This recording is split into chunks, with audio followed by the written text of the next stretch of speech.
The first thing that felt wrong wasn't the lights. It was the key. My key. It slid into the lock the way it always did.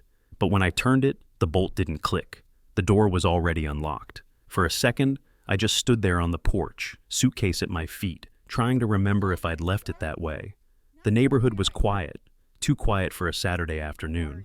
Sprinklers hissed, a flag fluttered lazily on a nearby porch. And somewhere down the street, a dog barked once, then stopped, as if even it was holding its breath. I pushed the door open. Inside, the air smelled faintly of perfume, Chardonnay, and something else. My house looked perfect, the way it always did, but there was a wine glass on the counter, half full, and a silk robe, my robe, draped neatly over the arm of the sofa. That was when I heard the voice. "Gary, someone's here." I froze. Footsteps, then a woman's voice, sharp, authoritative, completely at home. "Who are you? What are you doing in my house?" My house. She said it like she owned the place. Her face appeared from the hallway, confident and furious. The same face that had lectured me months earlier about mailbox regulations. Karen Blake, president of the Silverwood Homeowners Association. She didn't recognize me at first, or maybe she didn't want to. I just stood there, the absurdity of it washing over me. She was living in my home, drinking my wine, wearing my robe, and now she was asking me to leave. For a few seconds, we just stared at each other. Me by the door, her in my robe, clutching her phone like a weapon. "You're trespassing," she snapped. I could have laughed if it hadn't been so surreal. But in that moment, standing in my own living room, suitcase still in hand, everything slowed down. The shock, the noise, the absurdity. And then, like a camera pulling focus, my mind went backward, months earlier, to the day I first moved into Silverwood Estates. Because that's where this really started. Not here, not tonight. It started the day I met her. You know, when I first bought that house, I wasn't looking for luxury. I was looking for quiet. After 15 years in cybersecurity, long nights in front of glowing monitors, chasing invisible threats across the internet, I just wanted somewhere still, somewhere green, somewhere I could hear myself think again. Silverwood Estates looked like that kind of place. It had everything you would expect from a picture-perfect American neighborhood, the arched streetlights, the sound of sprinklers in the morning, and those endless rows of manicured lawns that smelled faintly of fertilizer and pride. Kids rode their bikes in slow circles at sunset, neighbors waved from porches, and behind every smile there was a sense of unspoken competition. Who could have the greener grass, the straighter fence, the cleaner driveway? I thought it was charming. For about a week. That's when she showed up. Karen Blake, the president of the Homeowners Association. I still remember the first time she walked up my driveway, clipboard in hand, pearls around her neck, wearing that fixed suburban smile that didn't quite reach her eyes. "Welcome to Silverwood, Mr. Cross," she said, handing me a printed packet of community guidelines. "We're very proud of our neighborhood's appearance. It's what keeps property values so high." I smiled, thanked her, and tried not to laugh at the idea of a neighborhood manual thicker than most software contracts. She pointed to my mailbox, a minimalist black steel design that matched the house perfectly, and frowned. "That style isn't on the approved list," she said, tapping her pen against the clipboard. "But don't worry, we'll get you a compliant model ordered right away." It was such a small thing. I remember thinking, fine, I'll change the mailbox. Big mistake. Because the moment I agreed, she knew she had leverage. A week later, I got another notice. My trash bins were visible from the street for 45 minutes past collection time. Then one about a tree I'd planted. A Japanese maple, not on the approved flora list. It was petty and constant. Every little rule was a reminder. In Silverwood Estates, the HOA wasn't a board. It was a throne. I tried to shrug it off. I even joked with my next-door neighbor, Harold Miller, a retired engineer with a soft voice and a habit of watering his lawn twice a day. He just smiled and shook his head. "You're getting the Karen treatment," he said. "Happens to every new guy. Don't take it personal. She likes control. And you look like the kind of man who doesn't hand it over easily." At the time, I thought he was exaggerating. Then I started noticing her car, the same white Mercedes, cruising past my house every evening, slow enough to read the license plates on parked cars. Sometimes she'd stop, step out, and take pictures of my driveway, always smiling, always polite, But behind those sunglasses, I could feel it. That simmering resentment some people have for anyone they can't control. I'd worked with government agencies, defense contractors, billion-dollar firms. I knew power when I saw it, but this was something different. This was personal. And yet, part of me pitied her. A woman in her late 50s, running a suburban HOA like it was the Pentagon.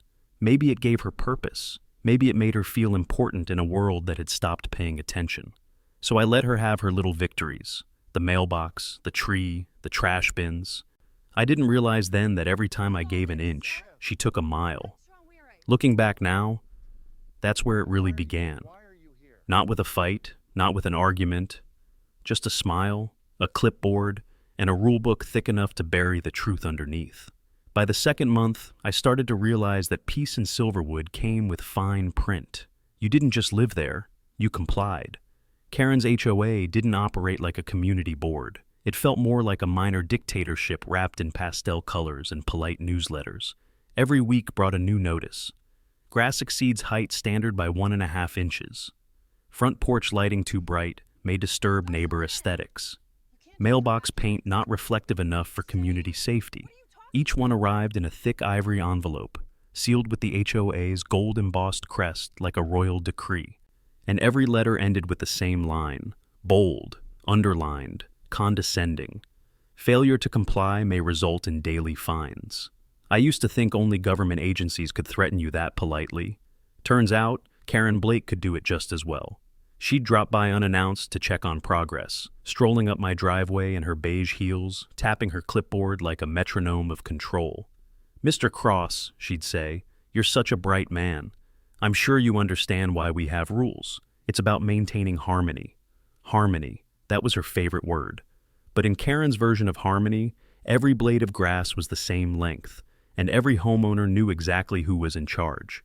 My neighbors tried to warn me. Harold, the retired engineer next door, told me over the fence one morning. She fined me once for putting a garden gnome on my porch, said it was a distraction from the architectural flow. I laughed. He didn't. Then there was Susan, 3 houses down. She whispered like a witness in a mob trial. "Don't cross her. Last year she got the board to suspend the community pool privileges of a family who argued about paint colors." It would have been funny if it wasn't so real.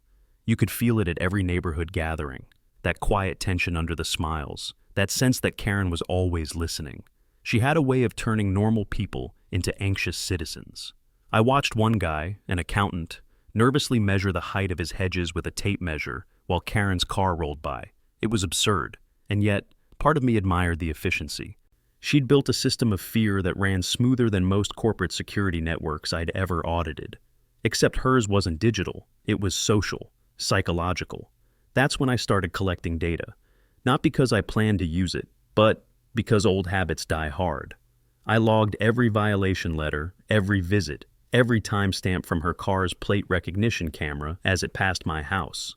I even cross-referenced her HOA email timestamps against the community mailing logs. What I found was interesting, almost mathematical. Karen operated on a 7-day control cycle. Monday, drive-bys. Tuesday, reports written. Thursday, fines issued. Saturday, personal check-ins. I could have written a white paper about her routine, but behind all the precision, I could sense something else. Jealousy. Not the petty kind, the corrosive kind that eats through people like acid. Harold was right. She didn't like anyone who seemed independent or successful without her approval. I wasn't flaunting my success. I was barely home, but to her, that made it worse. A house like mine, owned by someone who wasn't there to bow to her authority, was an insult to her entire identity. The more I stayed out of sight, the more she seemed to need control over my space. Sometimes I'd come home late from a business trip and find footprints on the side walkway, or the faint smell of someone's perfume near my front porch, her perfume. One night, I caught her reflection in the glass, peering through my office window before driving off. I didn't confront her. Instead, I just stood there in the dark, watching her taillights fade, and thought, people like her don't just enforce rules, they feed on them. That was the moment I realized. This wasn't about lawns or mailboxes anymore. It was about power. And the next time she came knocking, I made sure to record every word. By early spring, I was working 16-hour days. The firm I'd founded, Cross Secure Systems, had landed a contract in London with a global finance client. It was the kind of project that could make or break a company like mine. So, when the offer came, I didn't hesitate. The plan was simple: 6 weeks overseas, come back richer, more relaxed, and ready to finally enjoy that perfect house I'd worked so hard for. Karen, of course, found out before I even told anyone. "London?" she said, one afternoon when I was checking my mail. "How exciting. You must feel so accomplished." "Ethan," she said, accomplished, the way some people say infected. "Just work," I replied, keeping my tone even. "I'll be gone a few weeks." Her eyes lit up. Just a flicker, but I saw it. "Well, be sure to file your travel notice," she said, "and leave a key with the HOA, of course, in case of emergencies." That was rule number 17, subsection 3 of the Silverwood bylaws. Any homeowner absent longer than 14 days had to provide access for emergency inspection purposes. I'd fought that rule when I moved in, but she'd pushed it through, citing community safety. It always bothered me, not because I had anything to hide, but because I knew how easy it was for a key to become an invitation. Still, this was not a battle worth fighting, not yet. So, I locked every drawer, double-secured every password, and handed her a single spare key. "Thank you," she said, slipping it into a little envelope as if she were sealing a treaty. "We'll keep it safe." I wanted to believe her. Before leaving, I did one last sweep of the house. Every sensor, every camera, every smart lock, all linked to a private server only I could access. My home was, in essence, a digital fortress. I remember standing in the doorway that last night, suitcase by my side, lights dimmed, the faint hum of the server rack in my office like a heartbeat. I looked around and thought, "You're safe now." I was wrong. The flight to London was smooth, almost too smooth. For the first week, I barely thought about home. My days were filled with meetings, my nights with jet lag and black coffee. But, somewhere in the second week, as I sat in a glass conference room overlooking the Thames, an alert popped up on my phone. "System notice, thermostat override, master bedroom." That shouldn't have been possible. I'd set the house to away mode. Everything was automated, locked, and encrypted. For a moment, I dismissed it as a software hiccup. Systems occasionally ghost themselves after firmware updates. But 2 days later, there was another alert. Smart fridge inventory update. Someone had added a gallon of milk, a brand I didn't buy. I remember staring at that line of text longer than I should have. My reflection ghosted on the screen. My heartbeat didn't pick up right away. It just slowed. Then came the third alert. TV active. Living room. 2 hours, 42 minutes. That was the moment it hit me. Someone wasn't just in my house, they were living in it. I closed my laptop, sat back in the hotel chair, and let out a slow breath. You spend your life designing systems to protect against the unpredictable, the hackers, the fraudsters, the digital phantoms in the wires, and somehow, it's always the human element that breaks through. Karen wanted control, and I just handed her the key. At first, I wanted to believe it was a glitch. Data anomalies happen all the time. Ghost signals, false triggers, firmware bugs. I'd seen it all before. But when your house starts acting like it has a heartbeat of its own, you learn to listen. So, that night in London, after everyone else had gone home, I opened my laptop and logged into my private home server. Every pixel of my system, every line of code, was mine, built by hand, controlled by no one else. The security dashboard loaded. The timeline scrolled. Movement detected. 3:14 a.m. Kitchen lights on. Manual switch. Television active. Living room. Duration 01:57:36. Smart fridge door open. Item added. The time zone was local. Silverwood Estates. Someone was awake in my house at 3 in the morning. I accessed the nearest camera, the one above the kitchen island. The feed flickered for half a second before stabilizing, and there she was. Karen Blake, wearing a silk robe, my robe, pouring herself a glass of Chardonnay from the wine cooler. She raised the glass towards someone off camera and laughed. A man's voice answered, Gary, her husband. They sat at my dining table, barefoot, relaxed, eating from plates I owned in a house I'd built to be untouchable. For a long moment, I just stared at the screen, too stunned to even react. Then something inside me clicked. The rational part of me, the one that lived on caffeine and logic, took over. I didn't rage. I documented every timestamp, every motion trigger, every kilobyte of evidence. I pulled up data from the thermostat, noting temperature changes in the master bedroom. The system showed consistent adjustments every night, between 70 and 72 degrees. I checked the Sonos speaker logs. They'd been streaming easy listening soft rock playlists. She even had a soundtrack for her crime. The arrogance was breathtaking. Over the next few days, between client meetings and jet lag, I began treating my own house like a surveillance target. I categorized every log file. I set automated backups to 3 secure servers in different countries. When you work in cybersecurity, you learn the value of redundancy. Then came the breaking point. Wednesday night, I checked the interior camera feed from my office, a room no one had any reason to enter. The footage loaded. Karen was standing in front of my desk. My desk. Her hand slid across the surface, fingers tracing the edge of my monitor. Then she opened the drawer. She picked up a framed photo, me and my late wife, Eleanor, and stared at it for a long moment. I don't know what I expected. Maybe guilt, maybe hesitation, but she just smiled. That same smile she gave every homeowner before finding them. I closed the laptop, leaned back in my chair, and exhaled slowly. This wasn't just trespassing, it was invasion. She wasn't checking the property, she was living there, hosting friends, drinking my wine, sleeping in my bed. For her, it wasn't theft, it was entitlement. The HOA bylaws had given her the perfect cover, emergency access, and she'd used it to crown herself Queen of Silverwood. I thought about calling the police, but what would I even say? My HOA president broke into my house while I was in London? They'd laugh. Or worse, they'd call her first. I knew Karen. She'd twist it, claim she was conducting an inspection, accuse me of paranoia. No, this wasn't a job for the police. This was a job for me. I stared at the dim reflection in my hotel window, my own face ghosted against the city lights, and felt something settle behind my eyes. Not rage, precision. She'd made her move. Now it was my turn. Once I knew the truth, I couldn't unsee it. Every bit of data, every feed, every sound that came from my house became part of a puzzle, one I was now determined to solve. Over the next 3 nights in London, I stopped being a cybersecurity consultant. I became a ghost. I'd finish my meetings, excuse myself politely, then retreat to my hotel room overlooking the Thames. Dark curtains drawn, laptop open, headphones on. My home, 4,000 miles away, became my surveillance lab. I mapped out their routines. Karen woke up around 7 a.m., turned on the lights in the kitchen, and brewed coffee. My imported beans, ground fine. Gary liked to wander through my office after lunch, rummaging in drawers like a bored tourist in someone else's museum. They lived comfortably, too comfortably. On the 4th night, I noticed something new, multiple phones connecting to my Wi-Fi network. Not 2, 5. I cross-checked the data logs, 5 unique devices. They'd had company.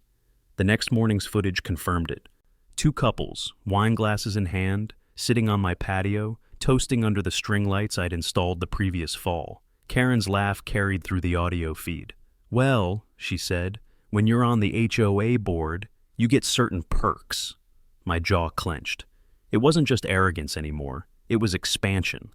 I began digging deeper, not into my home, but into hers. I hacked into the HOA's internal email system. It wasn't difficult.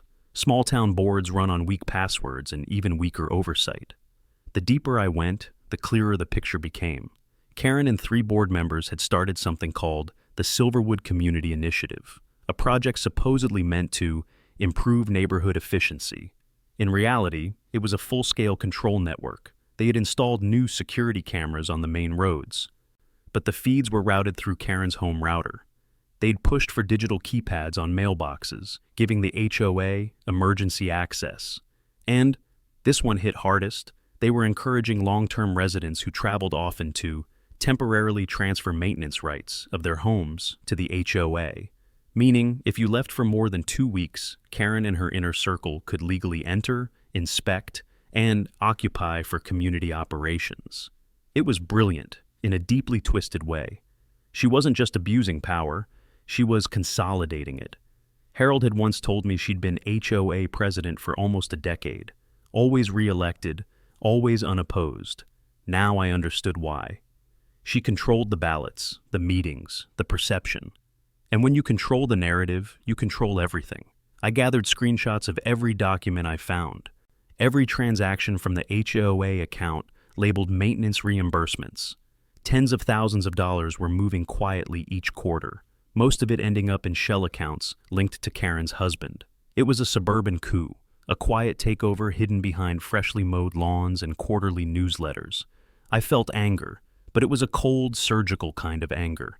The kind that doesn't explode, it plans. I didn't want revenge. I wanted exposure. But to expose someone like Karen, you don't shout. You wait until she thinks she's untouchable. That night, I called Harold through an encrypted app. He answered after 3 rings, his voice low and wary. "Ethan, you all right, son?" "Yeah," I said. "I just need to know something. How many people has Karen fined or harassed this year?" He sighed. "Half the neighborhood, at least. But nobody fights her. She's got the board eating out of her hand." "Not for long," I said. Silence on the line. Then, "You're planning something, aren't you?" "Let's just say I'm gathering information." "Careful," he warned. "She's dangerous in her own way.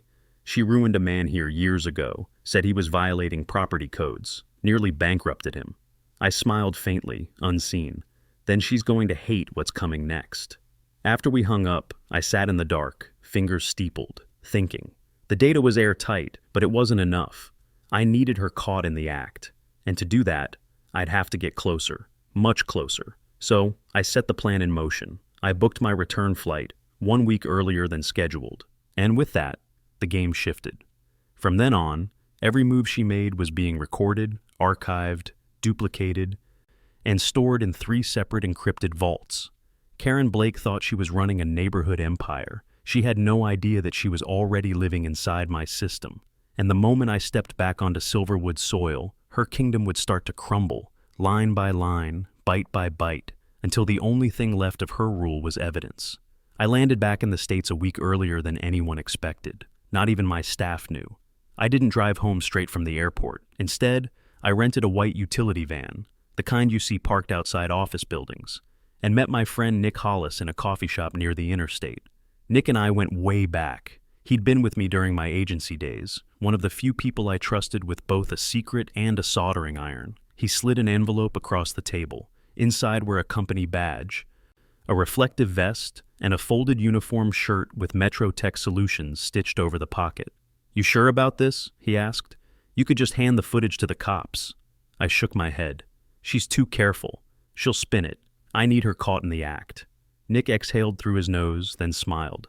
"Then let's make it convincing."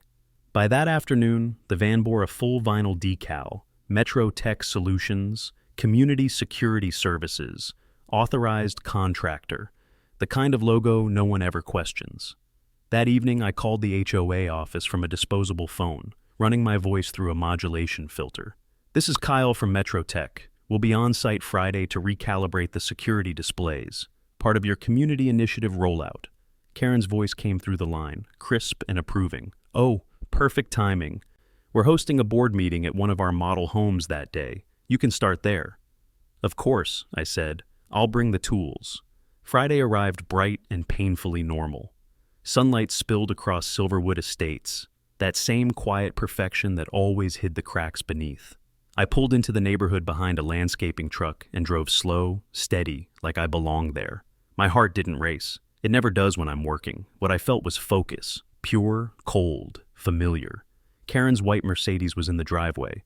So were 3 other cars I didn't recognize. She greeted me at the door with the air of a CEO addressing an intern. "You must be Kyle. We've been expecting you."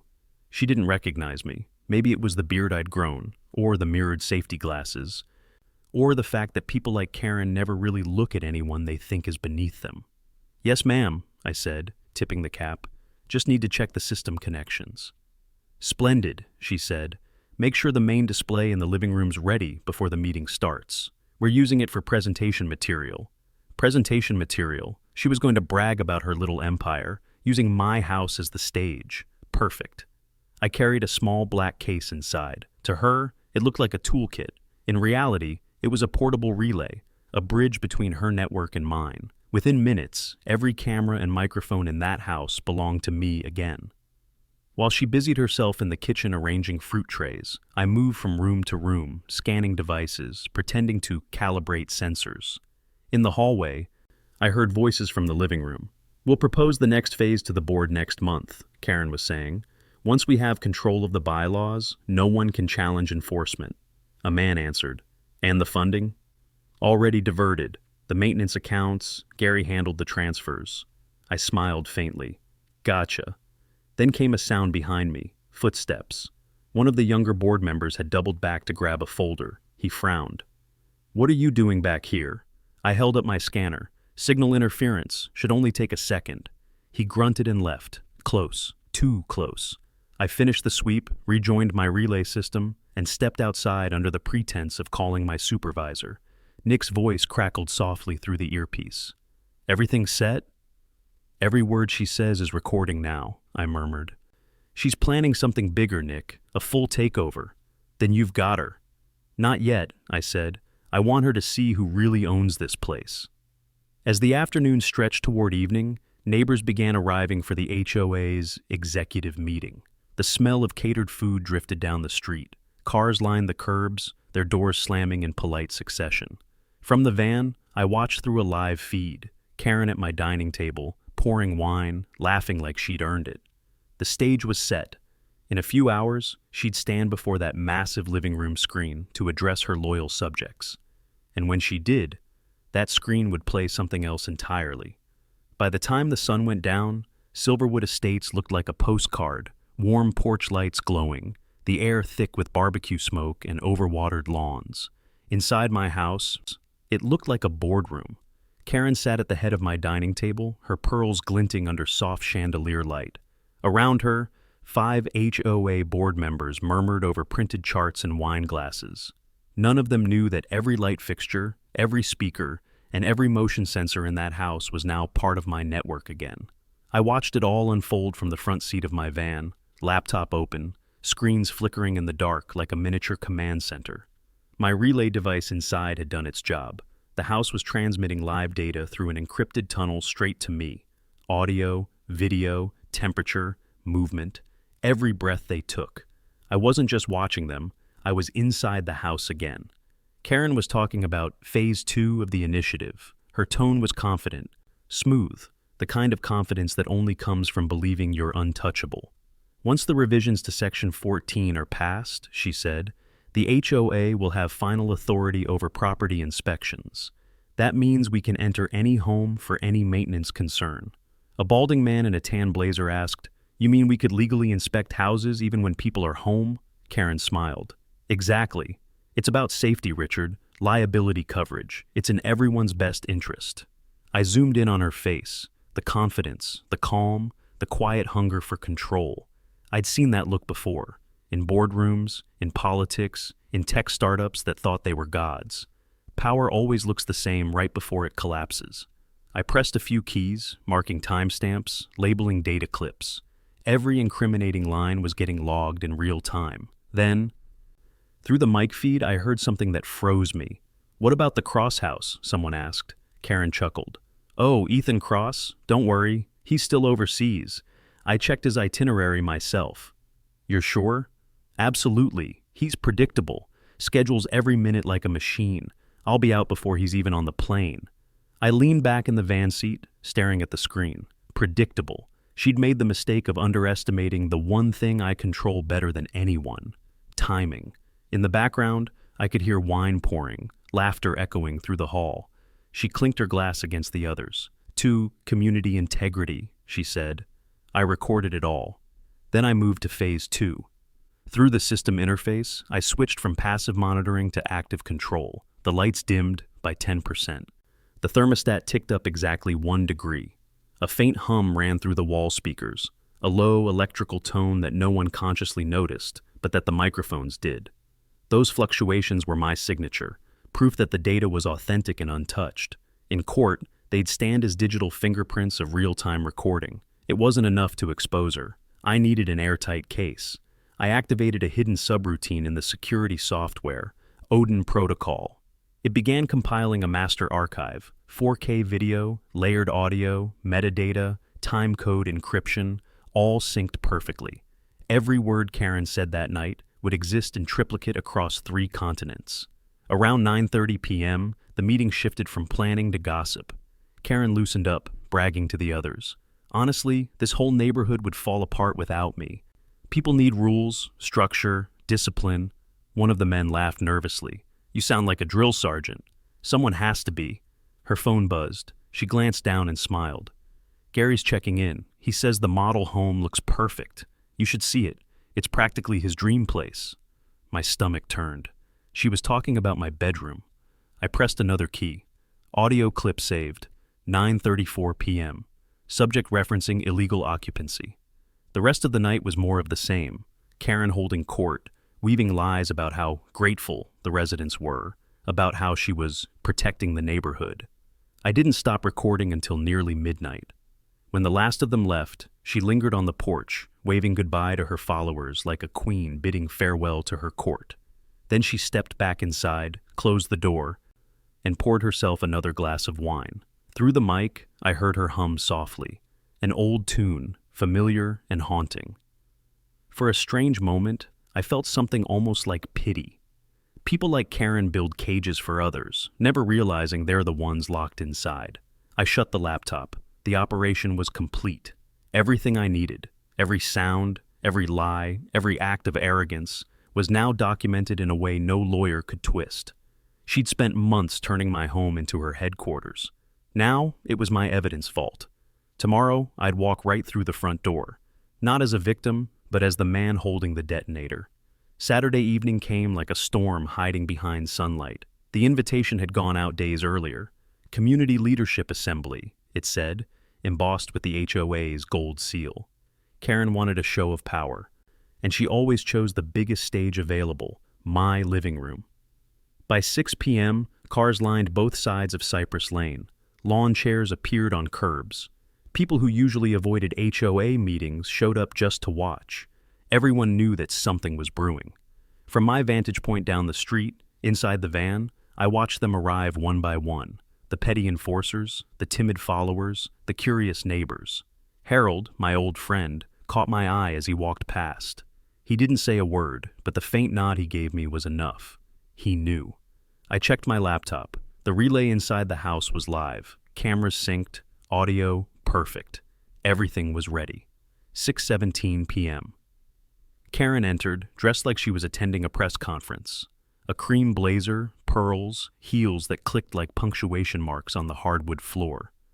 She welcomed her guests with the warmth of a politician and the control of a warden. Tonight, she said, her voice carrying through my own speakers in the van, we take the next step toward protecting our beautiful community. I had to hand it to her. She knew how to perform. The projector screen in the living room displayed the HOA emblem. She gestured toward it, commanding attention. We've all seen how certain residents think the rules don't apply to them, how some people believe their money or their status gives them immunity. That ends tonight. Applause rippled through the room, polite, uneasy. Under the new community initiative, she continued, the board will have direct authority to inspect and manage any property deemed non-compliant. No exceptions. There it was, the coup disguised as civic duty. I could see her glowing on the feed, the reflection of power in her eyes. And just behind her, the HDMI cable from her laptop ran neatly into the projector, my signal path. I waited until she clicked her remote for the next slide. The moment the screen blinked, I executed the command. Switch input, external feed. The HOA logo vanished. In its place, the room filled with 4K video, live footage of Karen herself, captured days earlier. There she was on screen, wearing my robe, sipping my wine, sitting at my dining table, the very table she was standing beside now. The laughter died instantly. The only sound was the faint hum of the projector fan. Karen froze, staring at her own image. What? She stammered. What is this? Another clip began, her voice bragging to her friends. When you're on the HOA board, you get certain perks. Then her husband's voice, faint but clear. What if he comes back early? And finally, her fatal line, the one that would end it all. He won't. I have his itinerary. He's not due back until next week. The room erupted. Gasps, whispers, the rustle of chairs. Karen's face drained of color. This is fake, she screamed, turning toward the board members. "He's framing me! This is edited!" I stepped out of the van. The walk up the street felt like moving through slow motion, each step deliberate, steady, echoing on the pavement. When I reached the front door, Harold was already there. He'd opened it for me. "Evening," I said quietly. The crowd turned. Karen's eyes widened, disbelief flickering into terror. You're supposed to be in London." "I was," I said, setting my briefcase on the counter. "But I came home early." Gasps rippled again. Cameras from phones began recording. The neighbors had their own footage now. "This is my house," I continued, my tone calm, deliberate. "And everything you just saw was recorded here, by the system I designed, the same system that logs every second you were inside." "You have no proof," she snapped, but her voice cracked mid-sentence. I lifted my phone, tapped once. The television screen flickered again, a split-screen view of her using my home office, opening my desk drawer, touching the framed photo of Eleanor. The audience fell silent. "This isn't about fines or bylaws anymore," I said. "This is about trust, and what happens when someone abuses it." Karen took a step back, shaking her head, muttering denials that no one believed. Then, from the crowd, a voice spoke. "Harold's. We trusted you, Karen, and you used us." That broke whatever was left of her composure. "I built this community," she shouted. "None of you would have order without me." "Maybe," I said softly, "but order built on fear isn't community, it's control." She glared at me, one last venomous look, and stormed toward the door. But before she could leave, 2 uniformed officers stepped in. David Chen, my attorney, followed behind them, calm as ever. "Evening, officers," he said. "We have a warrant based on multiple counts of unlawful entry, property theft, and misuse of HOA authority." Karen's knees buckled. The room went completely still as the cuffs clicked shut. Outside, the crowd began whispering, phones held high. For the first time, Silverwood wasn't afraid of her anymore. I stood in the doorway, the night air cool against my face, and thought, justice doesn't always come from courtrooms. Sometimes it walks through its own front door. The night after the arrest, Silverwood Estates was quiet, too quiet. The same street that used to echo with Karen's constant patrols now sat still under porch-light shadows. I didn't sleep. I just sat on the back patio, a glass of scotch in my hand, listening to the faint hum of the security server in my office. The system that once guarded my solitude had become the very thing that saved me. Somewhere across town, Karen Blake was sitting in a county holding cell, probably still trying to convince herself it was all a misunderstanding. But there was no misunderstanding. There were 16 hours of video, 12 audio logs, and 3 encrypted backups that said otherwise. The morning brought news vans. Local HOA president arrested in shocking home invasion scandal. They parked at the entrance to the neighborhood, reporters standing against neat hedges, microphones catching whispers from anyone willing to talk. Most residents said nothing. Some said everything. I kept my curtains drawn. I didn't want the attention. I'd had enough of being the story. But Harold stopped by that afternoon, knocking softly like he used to. "You all right, son?" he asked. I nodded. "I'm fine, just tired." He stepped inside, looking around the house, now empty again, quiet except for the low hum of the fridge. "Never thought I'd see the day," he said. "She ruled this place like a queen. Guess the crown got too heavy." I smiled faintly. "Or too crooked." He chuckled at that, the first real laugh I'd heard in this house since the whole thing began. Over the next week, things unraveled fast. Karen's husband, Gary, confessed to cooperating under pressure. He'd signed a plea deal, turning over HOA financial records that showed years of misused funds. The rest of the board resigned in a single afternoon. At the emergency meeting, Harold was nominated as interim president, unanimously. This time, there were no speeches, no grandstanding, just relief. I didn't attend, but Harold filled me in later. They voted to dissolve the community initiative, revoke emergency key bylaws, and restore homeowner privacy rights. The HOA, once a tool of fear, was becoming what it should have been all along: boring, predictable, harmless. As for Karen, the case moved quickly. The DA's office didn't need to dig far. My evidence package was bulletproof. She pled guilty to unlawful entry, property theft, and abuse of fiduciary authority. 3 years probation, heavy fines, restitution. The news said she cried at sentencing. I didn't watch. Some nights, though, I'd think about her. The way she smiled when she thought she was untouchable. The way she truly believed the rules she wrote were the law. It wasn't just arrogance, it was a kind of delusion. Some people build little empires because they're afraid of how small their world really is. The HOA wasn't her power, it was her shield. And when I took it away, she had nothing left to hide behind. A few days later, I replaced the ugly green mailbox she'd once fined me for. In its place, I installed the same sleek black steel one that matched the house, a small act of reclamation. The metal gleamed under the morning sun, the way it had when I first moved in. For the first time, the neighborhood felt normal. Kids on bikes again, sprinklers hissing, Harold trimming his hedges like he used to. The kind of peace you only notice when it's been gone a long time. I poured one last drink that evening, the good scotch, the one Karen had bragged about serving her friends. The ice cracked softly in the glass. I raised it toward the horizon. To order, I said quietly. The kind that doesn't need a president. The sky was burning orange, the air was still, and for the first time in months, Silverwood Estates was finally free. It's strange, the kind of silence that follows chaos. For weeks, Silverwood buzzed with gossip, headlines, and legal talk, and then, just like that, it stopped. People moved on. They always do. New board, new bylaws, new peace.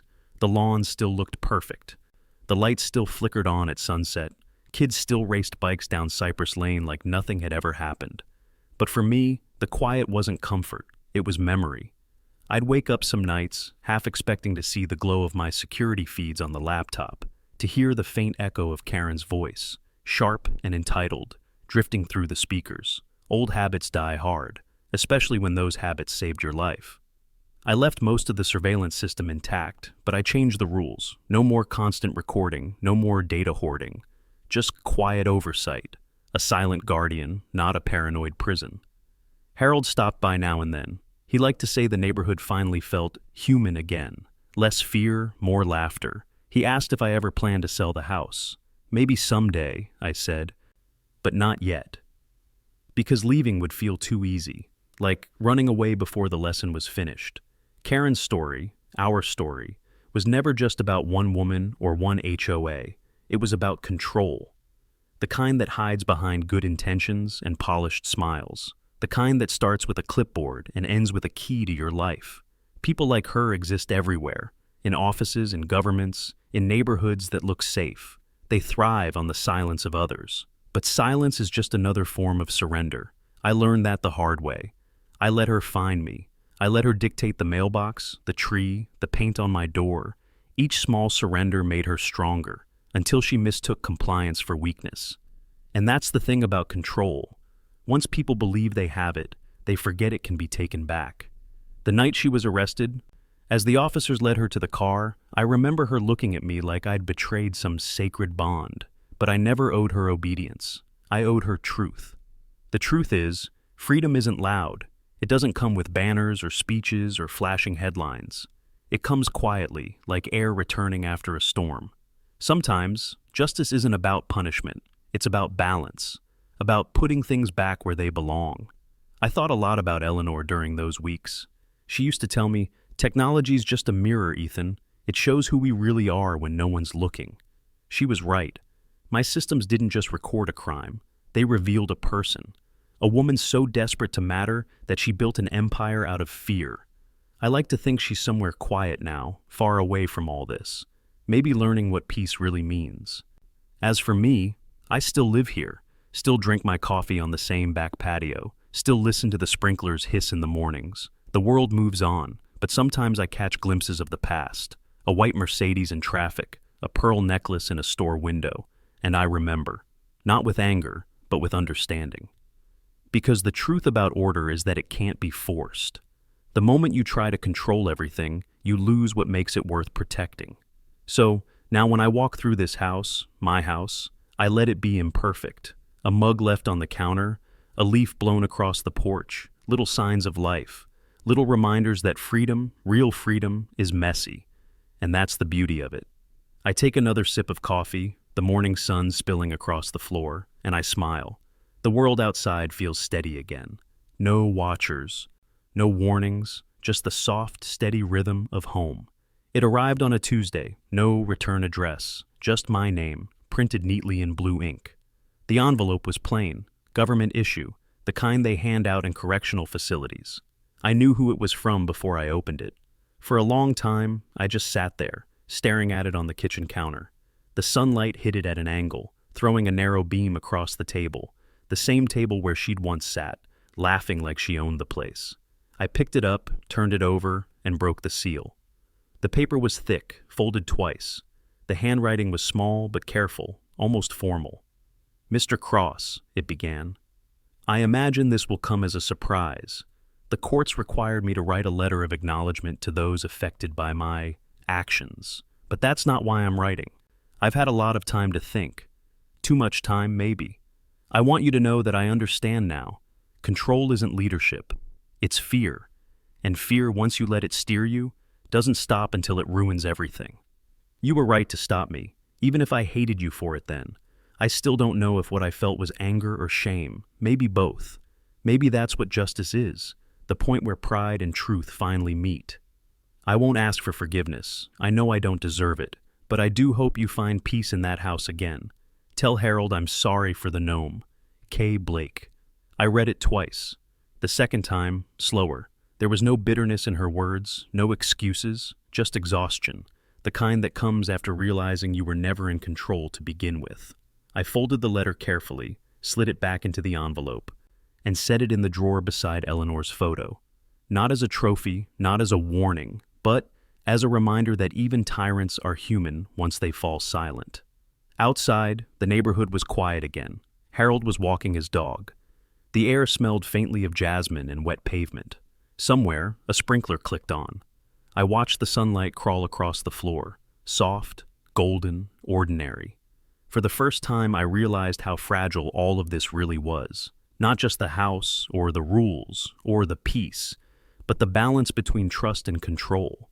It's a thin line, and the moment you stop respecting it, everything starts to slip. I poured myself a cup of coffee, sat on the back steps, and let the day warm my face. I didn't hate her anymore. In a strange way, I was grateful.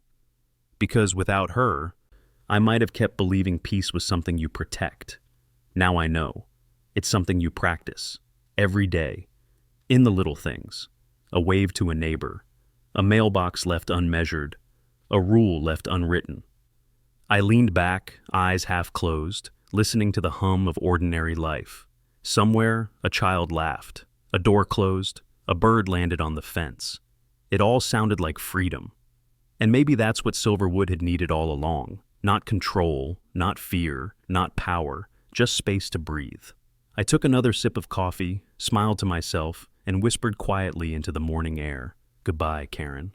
People think technology makes us safer, but the truth is, it only makes us seen.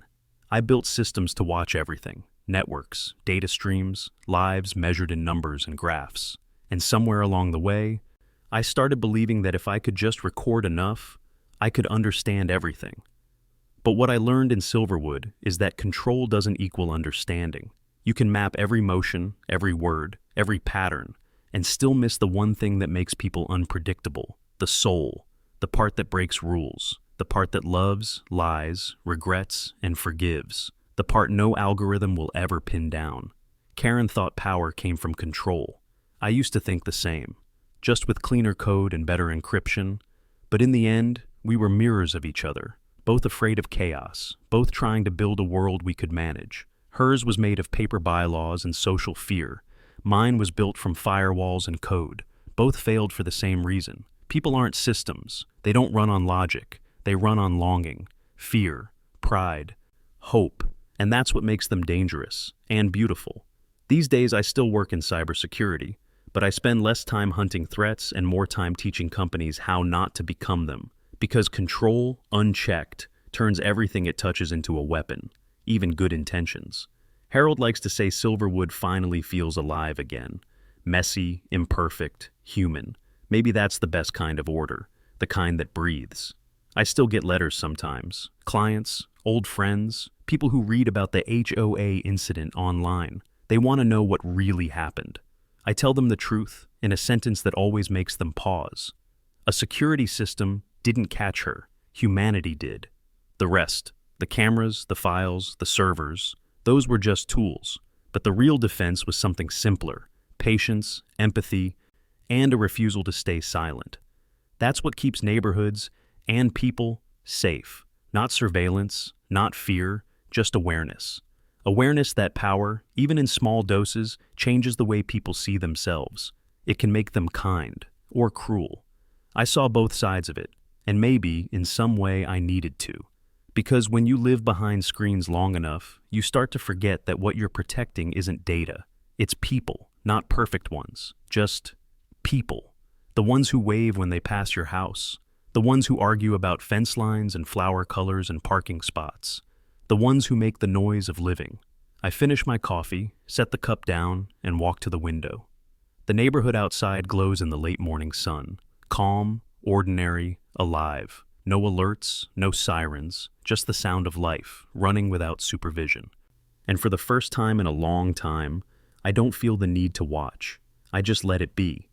Because the best systems, the ones that last, aren't built to control people. They're built to trust them.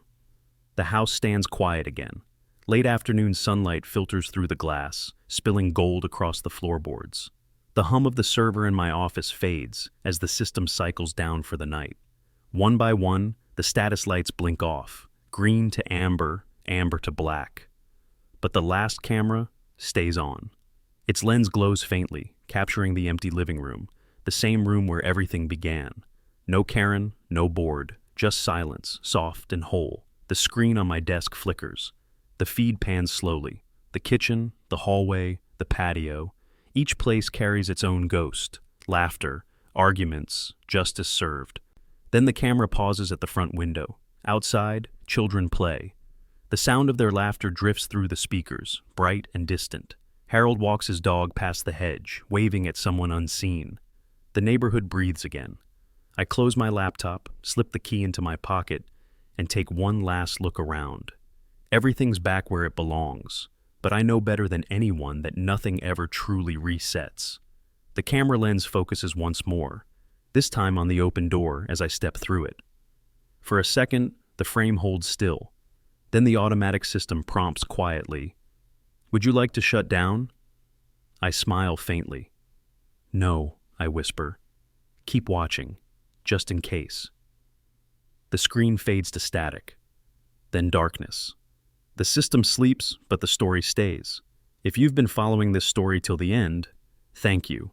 Stories like this remind us that freedom, justice, and truth often live in the smallest moments, the quiet ones no one else sees. So, before you go, take a second. If this story hit you, if you've ever known someone who used power the wrong way, or if you just love seeing justice catch up in the most unexpected places, hit that like, drop a comment, and tell me where you're listening from. Are you in Texas, California, maybe watching from somewhere halfway across the world? Let me know, because stories like this aren't just American, they're human. And the more we share them, the more light we shine on the shadows hiding in our own backyards. This is Ethan Cross, signing off from Silverwood Estates.